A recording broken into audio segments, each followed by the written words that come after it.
Yang pertama, ya jangan bangun opini yang tidak punya. Saya melihat pemerintah ini atau Jakarta ini sering mengatakan semua orang sipil di Papua itu separatis, semua orang sipil di Papua itu OPM, semua orang sipil di Papua itu teroris, semua orang sipil di Papua itu mendukung OPM atau mempersenjatai. Itu kan semua gosip-gosip. Apalagi aparat sipil negara disinyalir sebagai yang mensupport organisasi Papua Merdeka. Saya kira Jakarta harus mengerti bahwa ya Jakarta sudah mengambil sumber daya alam. Jakarta sudah membunuh orang Papua. Ya, Jakarta sudah lakukan rasisme terhadap orang Papua. Jangan lagi menyakiti orang Papua dengan stigma-stigma yang tidak bertanggung jawab. Nah, kalau ada aparat atau pejabat-pejabat di Papua yang mensupport senjata kepada TPN OPM, ya kenapa Joko Widodo, Tito Karnavian maupun juga DPR RI mau ingin mekarkan 5 provinsi di Papua? Bukankah itu akan lebih berbahaya lagi? Hanya 1 provinsi saja Jakarta sudah merasa takut, sangat takut terhadap ASN yang ada di Papua. Jadi saya sudah dari dulu sudah sampaikan ke partai-partai politik. Ya, saya ketemu fraksi Demokrat, fraksi PKB, fraksi PKS, fraksi Golkar. Jangan mekarkan Papua. Kalau mekarkan Papua, nanti kamu curiga terus. Kalau eskalasi konflik, kekerasan terhadap konflik di Papua itu meningkat, nanti kekerasan terhadap para pendatang itu meningkat. Kekerasan terhadap pendatang meningkat itu ditunjang karena adanya rasisme sistemik yang justru dilakukan oleh para menteri, justru dilakukan oleh para pejabat, justru dilakukan oleh gubernur di Indonesia, bukan oleh. Karena itu orang Papua sakit hati terhadap mereka. Karena itulah maka saya sampaikan bahwa nanti sampai suatu saat itu semua, jangankan ASN, jangankan pejabat negara dan politisi, nanti anak-anak SMA saja dicurigai sebagai pendukung TPN OPM. Itu artinya Jakarta sudah stres.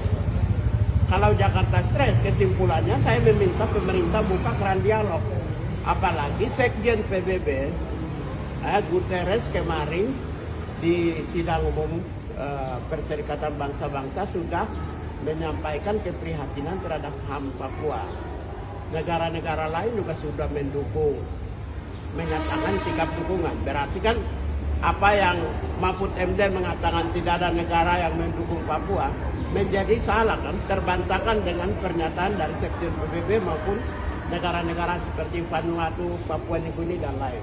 Lalu Pak, senjatanya sendiri mereka dapat dari mana Pak? Saya tidak tahu, tanya aja. Mana saya tahu senjata dari mana? Nah, pasti begini, pasti semua orang di dunia yang melakukan perlawanan untuk mencari kebenaran dan keadilan. Soal senjata itu kapan saja orang bisa dapat. Anda melihat negara-negara di Timur Tengah dengan kelompok-kelompok. Anda melihat Moro ya di Filipina. Anda melihat Jala, Patani, Naratiwati, Thailand Selatan. Anda juga melihat di Myanmar Selatan, semua. Mereka senjatanya dari mana? Jadi jangan hanya melihat Papua aja, bahwa semua wilayah yang konflik untuk mendapatkan senjata itu bisa saja. Karena itu jangan apple to apple ke Papua. Semua negara-negara Timur Tengah, elemen-elemen yang memperjuangkan keadilan, saya pakai keadilannya, saya tidak mau pakai bahasa yang agak keras. Nah, yang memperjuangkan keadilan, dapat senjata yang modern, yang canggih, yang luar biasa, itu pasti bisa dapat. Apalagi Papua, dengan sumber daya yang begitu besar. Jadi jangan semata-mata menuduh aparat sipil negara. Aparat sipil negara gajinya berapa sih? 20 juta, 30 juta, itu pun belum tentu sebulan habis. Belum tentu dapat sebulan. Kemudian politisi dapat dari mana? APBN dari mana? Di seluruh dunia sama gitu. Jadi jangan melihat Papua itu dicurigai ada tokoh politik di balik itu, ada partai politik di balik itu, ada ASN di balik itu. Kok takut banget sih? Kemendagri memekarkan 5 provinsi. Nanti Kemendagri memekarkan 5 provinsi, nanti bilang 5 gubernur membiayai TPNOPM.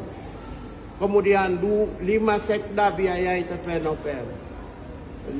Sekian banyak pegawai ASN di 5 provinsi membiayai TPNOPM sehingga Papua jadi bumi hangus karena konflik perang antar Papua dengan tentara aparat dengan perang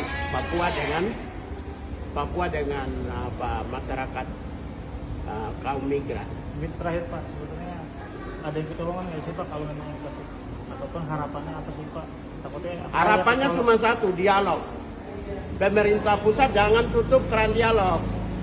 Karena kalau tidak dialog, saya khawatirkan orang-orang sipil yang biasa, seperti kemarin rumah sakit ya Mantri, ya kita tidak tahu siapa pelakunya di Mantri itu. Tapi kalau warga-warga sipil yang mengadu nasib di Papua itu kasihan.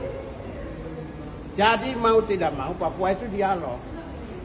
Indonesia tidak bisa menutup diri. Jakarta ini kan menutup diri terus. Wong presiden mau ke Papua aja dia takut kok sekarang.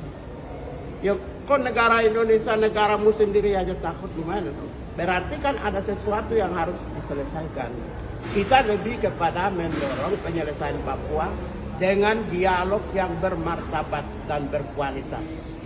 Jadi tidak ada jalan lain, hanya satu-satunya adalah dialog dengan kelompok kepentingan di Papua. Berarti kalau polemik menurut kalau ASN itu tidak menurut Pak Gaya tidak benar ya? Itu kan tuduhan sesat karena Jakarta sudah stres.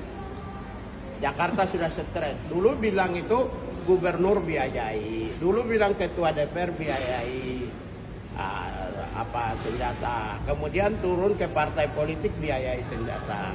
Kemudian sekarang ASN biayai senjata. Jangan-jangan besok itu ada tuduhan lagi ibu rumah tangga biayai senjata. Nggak bisa karena stres. Kalau stres, satu-satunya penyelesaian stres itu adalah dengan cara dialog yang bermartabat dan damai. Oke.